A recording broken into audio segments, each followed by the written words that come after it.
Piper, and in this episode of The Underground, I'm going to introduce the tool called Metasploit. In this episode, I'm just going to go through the concepts of Metasploit, and we're actually going to do some hacking Windows XP using Backtrack. So let's get started. So Metasploit is an exploitation framework. Basically, this means that it can hack into systems using exploits. You can hack into Windows XP machines, Windows Vista, Windows 7, Mac machines, Linux.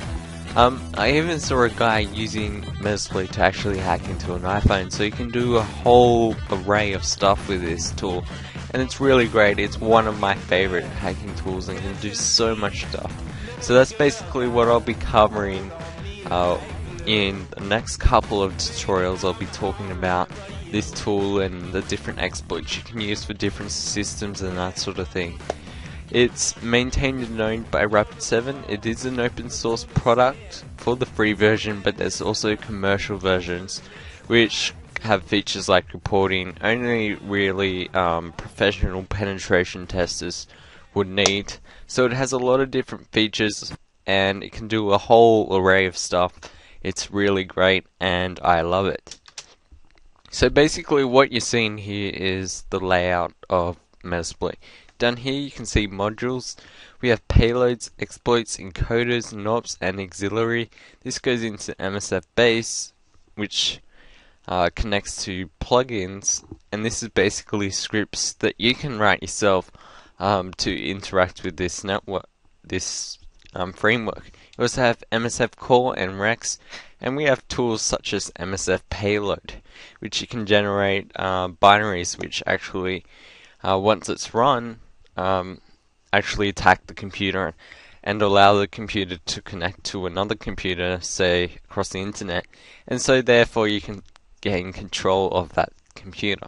We also have different interfaces which we can use to actually interact with Metasploit. We have the console interface, which is what I'll be mainly covering in this series. We also have the CLI, which is kind of like the console except it gets rid of the step-to-step process and you do it all in one go, all in one command line and press enter, and that's it. We also have the web interface or web front end, which isn't really existent at anymore, but basically you use a web page to actually interact with Metasploit. And you have the GUI, which is called Armitage. You can use it on multiple platforms, but generally I don't like it. Maybe beginners who don't like using the command line or have trouble with that may prefer the GUI. So if you are interested in that, look up Armitage on Google or YouTube and I'm sure you can find some resources on that.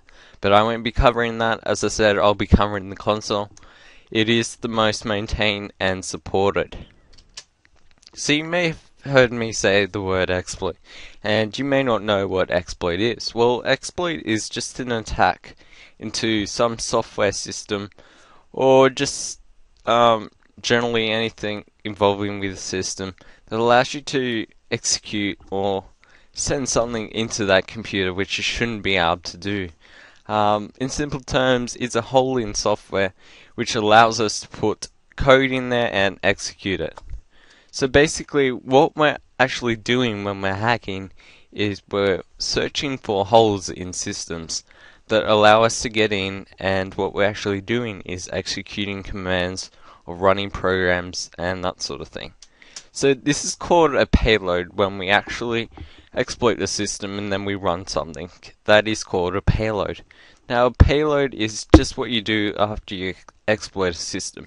It can be anything like add a user, get a shell across the internet to that computer, or you can take control of the system or use VNC.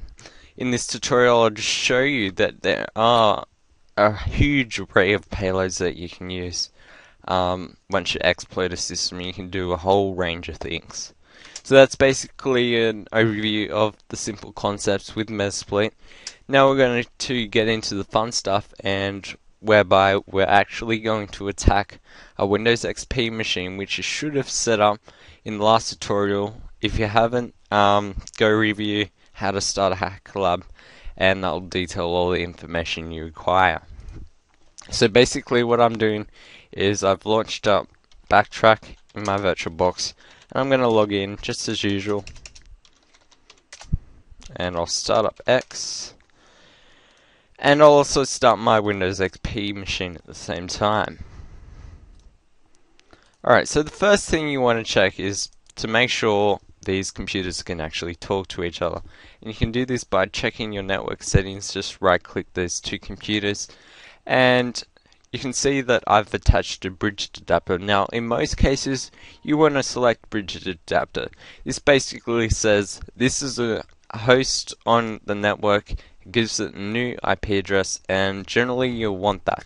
If you have a direct connection to the internet, you're going to want to select internal network, whereby VirtualBox simulates a network for us.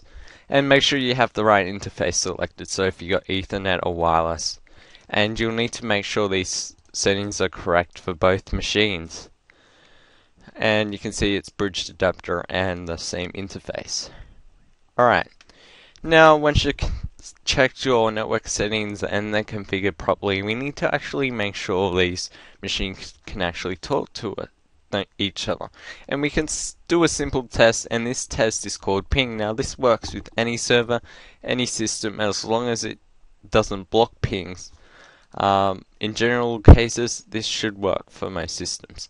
So basically what we want to do is we'll just find out the IP address of our machine here, which is 10.0.0.14, and I'm going to go over to my Backtrack machine and open a terminal and do exactly, well, sort of the same thing, but this time we're going to type in ifconfig, not ipconfig, like in Windows. And if you search down, you can see a similar IP address, which is 10.0.16. And our XP machine is 10.0.0.14. So basically, Backtrack is going to be the attacker, and Windows XP is going to be our victim. So to test if we can actually talk to these machines, we can actually run the ping command. Now ping just sends out a packet directed to that machine, and if that machine talks back, well, obviously it is live. So we're going to test that. So type in the IP address of your XP machine, and you can press enter, and you can see that it is replying with bytes and packets. So that means they can talk to each other, and that machine is in fact live on the network. And you can do the same with this XP machine. Just type in Backtrack's IP address. Oh, wrong command. Make sure your IP address is correct. .16. Oh. And you can see that I do get a reply, so they can talk perfectly to each other. So you can clear the screen by typing in CLS, and that just clears the machine. You shouldn't need this for now, so I'm just going to close that off. And I'm going to go back to my Backtrack machine. I'll close that off and open a new one. I'll expand that out. Okay, so the first thing you're going to need to do is update Metasploit so you get access to the latest exploits, because attacks and Metasploit change very frequently, because exploits come out and new exploits are found every day. They get patched the next day, and so on and so forth. So to do this, we need to type in the command ms update, and that's it. And it'll go to the internet, grab all those updates and download them for you. Now this may take a long time depending on if you've used Metasploit before. In Backtrack, if you haven't, it's probably going to take a bit of time. So let that run through.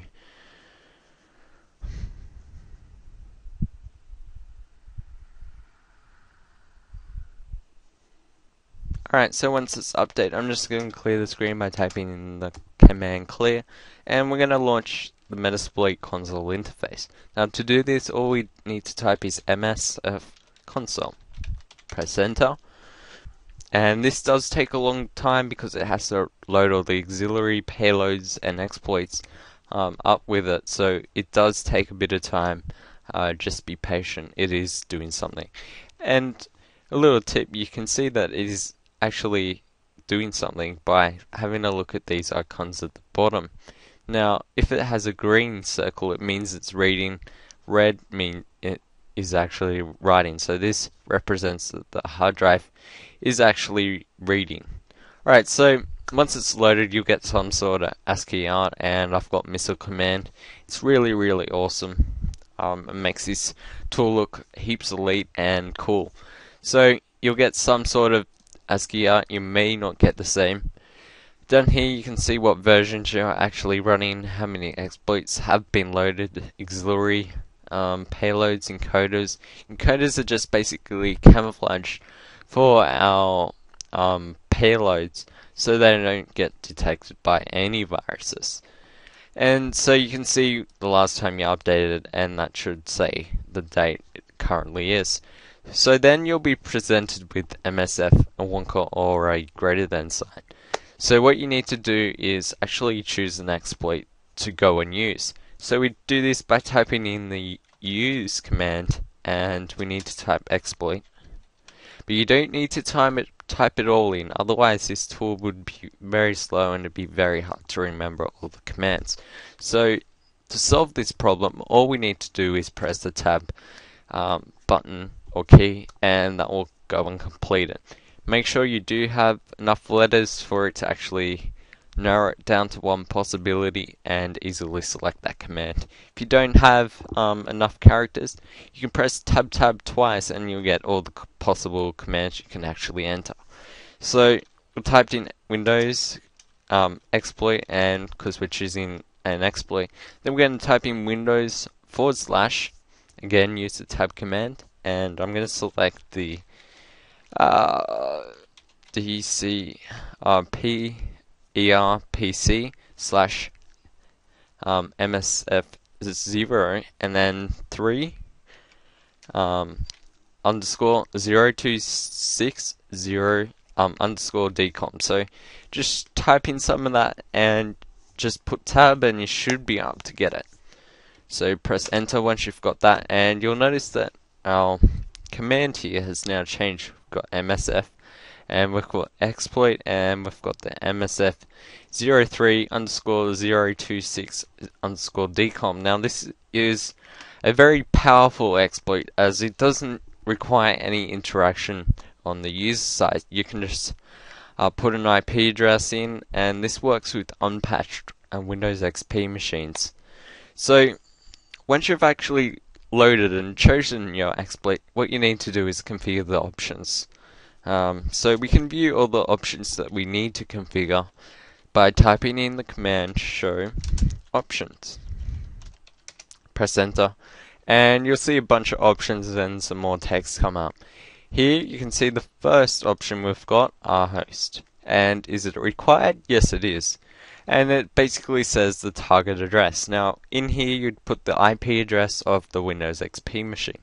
And down here you can see R port, and the current setting is 135. So it will actually use that port of that machine, and that's just default. So you probably don't need to change that. And it is required, but it's already set, so we don't need to change anything. Down here in the exploit target, sometimes you may need to select the target, but generally you don't have to do it. It will automatically go and detect it. So we've got one option we need to configure here, which is rhost. Now to do this, all we have to do is type in the command set rhost, our option we want to set, and just put the IP address of our machine. I'm pretty sure it... my memory's bad. I'll just go and check, double check. Okay, so it's 10.0.014. So I'll go back to my machine, and in real cases you wouldn't have access to the actual IP address. You'd find it out by some other means, but for this tutorial to be nice and short, I'm just trying to keep it simple. So press enter once you've got the right IP address and that option selected, and that will go and configure that option. Now we can see that our changes by typing in the command show options again and see what data it has. And now you can see that our Windows XP IP address is now in rhost. So that's all good and great. So once you've configured your exploit, you need to actually select payload, otherwise nothing will happen once you exploit the machine. So to do this, all we do is type in the set payload, and I'm not really sure what we're actually going to select. So I'm going to press tab twice, and you can see all the payloads that you can actually select. Alright, so I'm going to select the Windows payloads, and I'm going to select the add user. So this payload will actually go ahead and add our user to the machine if the exploit is successful. In the next tutorial, I'll show you a more advanced payload which you can do a lot more stuff with, but for this tutorial I'm just going to keep it simple. So I'm going to set that payload up, and if I go show options again, you'll notice that I've got now options for our payload, and we'll need to set those up. You can sometimes leave them as default, but I'm going to change them just to get you used to the fact of using MSF console. So here we have password, the password for this user, and the username we're going to create. So I'm going to change these settings to hacker, both user and password. So we can do this by simply typing set user, and I'm going to type hacker and set. And if you're really attacking the machine, you wouldn't create a user called hacker. That would just be stupid, but I'm just trying to keep it simple. So I'm going to set the password as hacker2, and I'll show options again. Alright, and you can see that our options have been changed. So once you've got everything selected, you set it up, you selected an exploit, you set up all of the settings it requires, and you selected a payload, and you set up all the settings for that payload, you set up the exploit target. And most of this stuff you can generally leave for default, but you should check everything. So once you've set all those up, a lot of steps I know, but I'm just talking through it, and basically it will just be second nature. So basically what we need to do is actually run the command exploit to actually go ahead and try and attack that machine. So type in the command exploit, and hopefully this works for us. So it says try machine NT, the operating system, binding to some probably a MAC address there, and that sending exploit. And then it says sending exploit complete, but no session was created. Now, sometimes if it does say no session was created, this can be a problem. It means that our exploit didn't actually work. But in this case, because we're not actually requesting the session, all we're doing is adding a user to the machine. We're not actually getting a session back. We're just sending data to the machine, and the machine is actually processing it. We're not actually keeping a live connection to the machine. So we don't really know if it works. It didn't say anything. If it's not something bad happened, or have it in red or something. But we can go check this if we go over to our Windows XP machine, and I'm going to log out of this machine, and hopefully it works. I pray to God. Yay! It worked, and you can see that there's now a user called hacker. So if I click this and I type in hacker, that will log into the machine. So now what we've done is we've actually gone ahead, we've used Metasploit, we've selected an exploit that is successful on this Windows XP machine, we've set a payload that adds a user to the machine, we've configured all the options, we've changed the username to hacker and the password to hacker.